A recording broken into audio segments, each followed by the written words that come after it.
Une présente le 18-19 d'Edwige Chevrillon. Vous êtes bien dans le 18-19 avec mon premier invité, le patron du groupe Beneteau, Bruno Thivoyon. Bonsoir. Bonsoir. Merci d'être là. J'ai envie de dire, si vous avez quitté Saint-Gilles-Croix-de-Vie, votre Vendée, c'est parce que demain, c'est l'ouverture, le grand retour du salon nautique qui maintenant s'appelle le Paris Nautique. C'est un moment très important pour votre filière.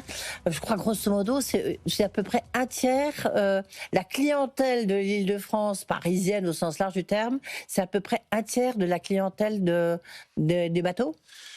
Oui, alors pour le marché du nautisme, la France représente à peu près 15%. Ça veut dire que c'est une filière qui exporte 85%. Mais sur le marché français, la clientèle parisienne, région parisienne, c'est à peu près un tiers du marché, un peu plus d'un tiers. Oui. Donc, c'est dire si c'est important pour vous, ce salon du Paris nautique. Pourquoi 3 ans sans salon nautique? Pourquoi maintenant un nom anglais? C'est pour faire plus chic? Alors non, c'est pas pour faire plus chic. Et quels sont les enjeux pour la filière, plus sérieusement? 140 ans d'histoire pour le groupe, 100 ans d'histoire pour le salon nautique. Ça veut dire que c'est deux filières et deux groupes deux activités qui se sont réinventées très régulièrement pendant des décennies et des décennies. On va bientôt célébrer le centenaire de ce salon nautique, qui s'est réinventé plusieurs fois lui aussi. Et on a cherché ces dernières années à donner une nouvelle dynamique, une nouvelle direction et un nouveau potentiel de développement pour la filière et pour ce salon, en traversant le périphérique, en allant au Bourget, à la fois pour avoir un potentiel de développement plus grand pour ce salon, et à la fois pour avoir une clientèle internationale à moyen et long terme plus importante. C'est le pari qu'a fait l'aéronautique il y a quelques années. C'est le pari qu'on fait et qui a marché. Et qui marche très bien. Oui. Ce salon, il a démarré il y a une centaine d'années. L'aéronautique et le nautisme étaient ensemble sur les quais de Seine. Et c'est assez amusant de voir cette filière se réinventer près de 100 ans après au même endroit. Juste un point, pourquoi pendant 3 ans, certes il y a eu le Covid, mais l'année dernière, pourquoi il n'y a pas eu de salon? Il y a eu le temps de gestation, de réinventer un salon qui est un potentiel de développement. 2, qui puisse, à l'ensemble de la filière, de présenter l'ensemble de son offre, et notamment pour le groupe Beneteau, qui est présent sur chaque segment, des petits bateaux moteurs, des plus gros bateaux moteurs, et bien sûr de la voile, comme on le voit à l'écran, des petits voiliers, des grands catamarans. C'était compliqué de traverser le périphérique en catamaran, donc c'est plus abordable d'un point de vue logistique également pour nous d'amener l'ensemble de notre offre au Salon du Bourget demain. Et puis il fallait qu'il y ait un potentiel de développement international également, et positionné entre Paris et Roissy, c'est un bon hub pour le développement international. Alors le groupe Beneteau, votre groupe, c'est un des leaders mondiaux, c'est le numéro 1 français? Oui, c'est le numéro 1. C'est le seul multi-spécialiste. C'est le seul à être présent, à se proposer des solutions de navigation à ses clients sur l'ensemble des solutions de navigation, du petit bateau moteur, gros bateau moteur. Vous avez 9 marques, j'ai envie de dire, là, évidemment, c'est Beneteau, qui appartient à la Fémirou, on se souvient d'un Étrou. C'est Jeannot. Et c'est quoi les autres marques? Elles sont moins connues? Lagoon, qui est le leader qui a inventé quelque part, qui a créé ce marché du catamaran. La voile monocoque s'est stabilisée à bout d'un moment pour pouvoir proposer à des familles de naviguer ensemble, mais sur 2 flotteurs. Donc le marché du catamaran est né comme ça il y a une quarantaine d'années. Et Lagoon en est le leader mondial. C'est Excess, qui est une nouvelle marque pour les passionnés de voile qui cherchent la sensation et qui du coup le trouvent avec une marque un peu plus récente et un peu plus orientée sensation et performance. C'est Prestige, qui a accompagné la montée en gamme de Jeannot pendant un moment et qui est devenue une marque autonome et qui continue sa montée en gamme. C'est Delphia, qui est une marque qui sera présente également, qui est spécialisée dans les eaux intérieures. Et puis c'est des marques américaines qui ont rejoint le groupe il y a une dizaine d'années maintenant, Wellcraft, Four Winds, des marques iconiques aux États-Unis et qui ont pénétré le marché français. Comment se positionne la filière nautique française? Elle exporte beaucoup. Ouais. Donc elle a connu mais par rapport à la filière italienne, est-ce qu'on est numéro 1, numéro 2, numéro 3, numéro 4? Comment on est leader sur la voile. Les Italiens se sont plus spécialisés au fil du temps sur les plus grosses unités moteurs. Oui, sur les yachts. Sur les yachts, exactement. Les fameux yachts, oui. Les fameux, je ne sais pas s'ils sont fameux, mais en tout cas sur des unités qui sont de plus grande taille. Le Covid a dans un premier temps ralenti le marché pendant quelques mois, mais a créé une euphorie sur le nautisme comme sur les marchés de plein air, de très très forts rebonds. L'inflation, dans un deuxième temps, a ralenti. Donc, c'est une activité qui est historiquement cyclique et là, qui connaît une amplitude haute post-Covid et un peu plus basse en ce moment. Et donc, ce salon comme le renouvellement produit que l'on propose depuis le début de la saison, contribue à recréer une dynamique sur le groupe Beneteau sur ce marché, mais sur l'ensemble du marché. Oui, là vous allez exposer donc 30 modèles, c'est beaucoup quand on voit quand même la taille de vos bateaux. Et surtout, il y a 3 nouveautés, dont une électrique. Oui, alors, un bateau électrique. Il y en a 3 qui sont très différentes. Il y en a une qui est toujours continuer à faire évoluer l'offre de voiles monocoques. C'est un des marchés qui est le plus en difficulté aujourd'hui et sur lequel le besoin d'innovation, le besoin de renouvellement est le plus important. Le Jeannot Sun Odyssey 455 sera dévoilé demain matin pour la première fois et c'est une étape c'est toujours une étape de présenter. En quoi il est différent du précédent ? Il est plus confortable, il est plus spacieux à l'intérieur, il est plus spacieux à l'extérieur, il garde des très bonnes conditions de navigation et il propose à une clientèle plus large des solutions de navigation en monocoque, un peu plus confortables que les versions précédentes. Le tout à une taille qui est parfaite pour la solution pour une semaine de navigation en Grèce, en Croatie ou en Corse. À quel prix ? Entre 300 et 350 000 euros à peu près. C'est un marché qui a été beaucoup impacté par l'inflation pendant ces dernières années. Et donc c'est important que sur chaque renouvellement produit que nous fassions, notre renouvellement produit soit inférieur en termes de positionnement prix, et donc on adapte nos solutions à ce que le client est capable de payer pour accéder à cette propriété ou à l'usage. La moitié de nos clients voiles sont en fait des propriétaires qui vont mettre leur bateau en programme de gestion. Oui. La deuxième innovation de ce salon, c'est un bateau moteur. Pour Beneteau, le renouvellement de la gamme Grand Turismo, on a commencé à la dévoiler sur un 35 pieds, sur un 40 pieds. Là, on montre le grand frère, 50 pieds, en partenariat avec Alpine, qui est un beau fleuron de l'automobile, de l'industrie française, Alpine, de passion, d'innovation, de performance. C'est 2 histoires qui ont vécu en parallèle des cycles hauts, des cycles bas, et qui se réinventent en ce moment, à la fois sur ce marché du nautisme, et puis Alpine sur la partie automobile. Le troisième, il est plus disruptif. Il est dans ce qu'on a appelé notre trajectoire de décarbonation, d'innovation durable, au service de l'expérience client. Il est électrique, quelque part. Il est électrique, il n'est pas que électrique. Il intègre toutes les briques de notre trajectoire d'innovation durable, c'est-à-dire il a une architecture navale innovante, c'est un monocoque à l'avant, mais qui a la stabilité d'un multicoque à l'arrière. Donc il est aussi stable qu'un multicoque, tout en ayant la sensation de navigation d'un monocoque. Il a une énorme surface extérieure pour profiter du plein air tout en étant fermable en cas de modification des conditions météorologiques. Ça lui génère une énorme surface de panneaux solaires qui permet d'embarquer une solution électrique qui permet de réduire d'à peu près 50% notre consommation ou d'être en autoconsommation si on roule en avance à 30%. Et juste ce qui est important là, c'est que les commandes vont être importantes, là, à ce salon nautique. Ou alors pour vous, c'est devenu plus exposition, parce qu'avant c'était les commandes qui étaient importantes. Les salons nautiques, ils ne sont pas tous les mêmes dans toutes les industries. Sur l'automobile, il y a moins de commandes dans un salon automobile que dans un salon nautique. Pour nous, les salons nautiques, c'est un espace de passion pour faire rencontrer les concessionnaires, les clients, les marques et provoquer cette passion qu'est le nautisme. Et oui, c'est encore un espace où on prend beaucoup de commandes. Le salon de Paris, le salon de Cannes, le salon. C'est un moment où on rencontre les clients, c'est un moment où on provoque des passions.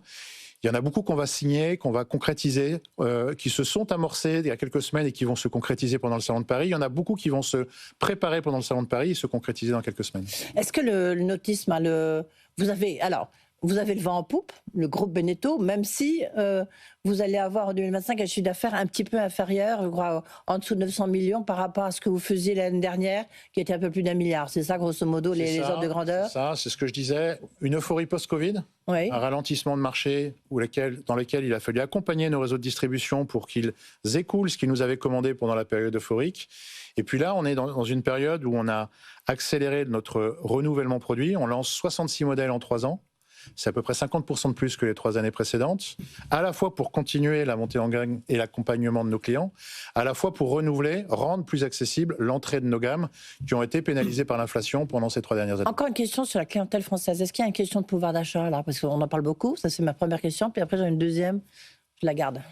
Il y a toujours une question de pouvoir d'achat. Il y a toujours une question de comment répondre à la bonne proposition de valeur pour le client, pour ce qu'il est prêt à mettre pour cette proposition de valeur. Donc on a bien sûr fait évoluer notre offre produit cette dernière année et demie, justement pour traiter cette problématique d'inflation à l'entrée de nos gammes.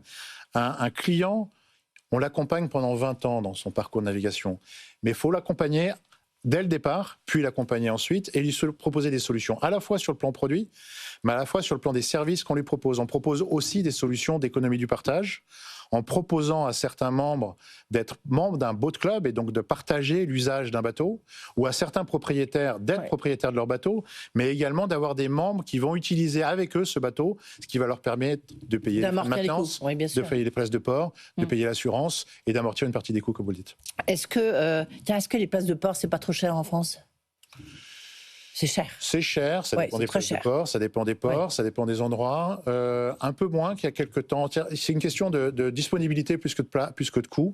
Ça dépend aussi beaucoup de la taille du bateau que vous avez. Et c'est pour ça que c'est finalement assez proportionnel à la taille de bateau que vous avez. Je le disais, le groupe Beneteau, c'est une histoire de famille, 140 ans. Donc c'est une ETI familiale qui a utilisé certainement le pacte Dutreil. Est-ce que vous savez s'il y a beaucoup de vos bateaux qui sont dans les pactes Dutreil de chefs d'entreprise? Je suis incapable de vous répondre. Nous, on ne vend pas de bateaux à des particuliers, on vend des bateaux à des réseaux de distribution qui ont la relation avec les propriétaires. Ce n'est pas quelque chose qu'on gère pour nous-mêmes. En revanche, la valeur de transmission, pour nous, est essentielle. On a 4 valeurs essentielles pour le groupe. Passion, parce que c'est ce qui saute aux yeux quand on rejoint le groupe. Audace, esprit de conquête. Et transmission, c'est une industrie de savoir-faire. Ce n'est pas une industrie d'ailleurs, c'est un artisanat à grande échelle où il faut transmettre le savoir-faire de génération en génération. C'était pas comme cette forme de transmission à laquelle je pensais. Vous le savez bien. Nous, c'est celle à laquelle on s'attache dans ces moments hauts et ces moments bas. Et le pacte Dutreil, c'est pas ce qu'on gère dans notre relation avec nos clients. Non, mais nos clients sont des réseaux de distribution. Est-ce que pour vous, c'est un sujet ? La transmission familiale a été faite, c'est la 3e génération, la 4e est déjà en vice-présidence du conseil d'administration et à la présidence du comité stratégique. Donc la transmission, elle est faite depuis un moment. Oui.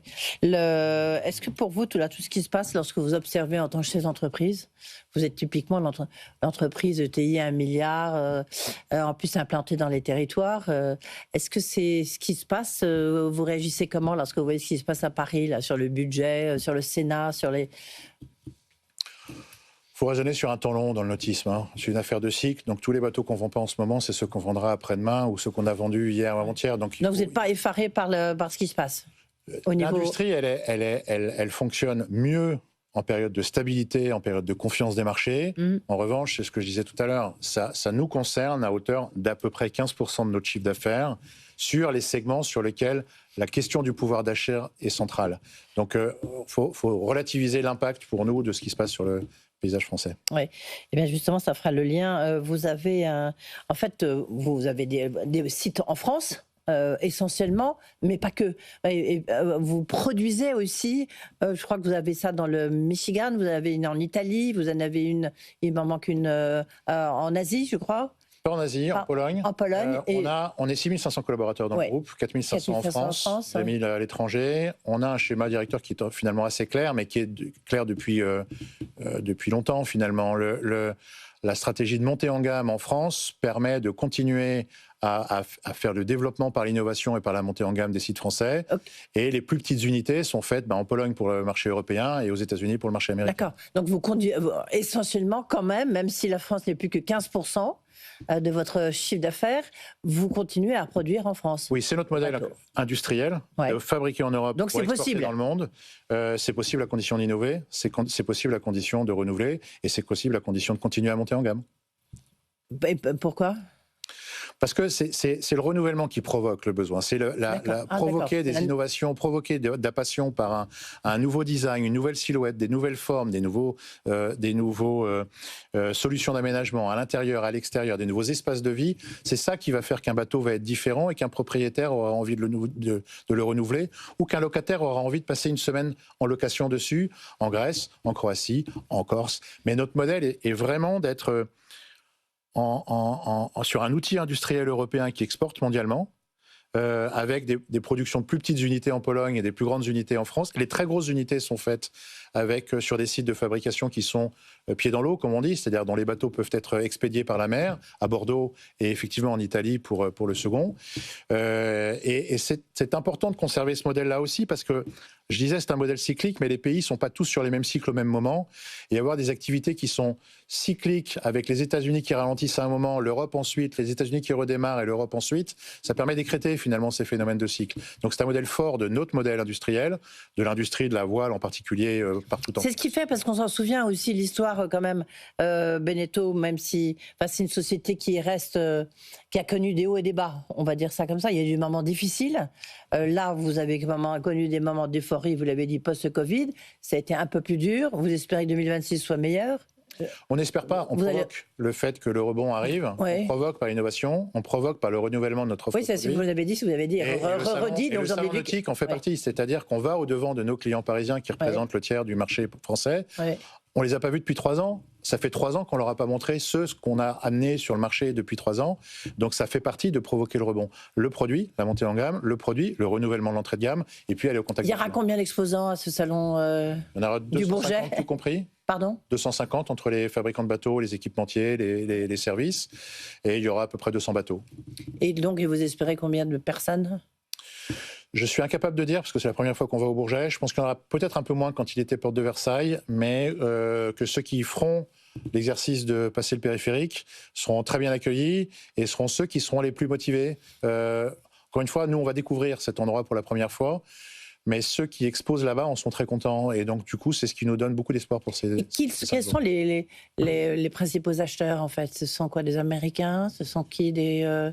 Sur celui-là, je pense que ce sera plutôt une clientèle parisienne. Oui, non, sur le salon-là, mais pour vous.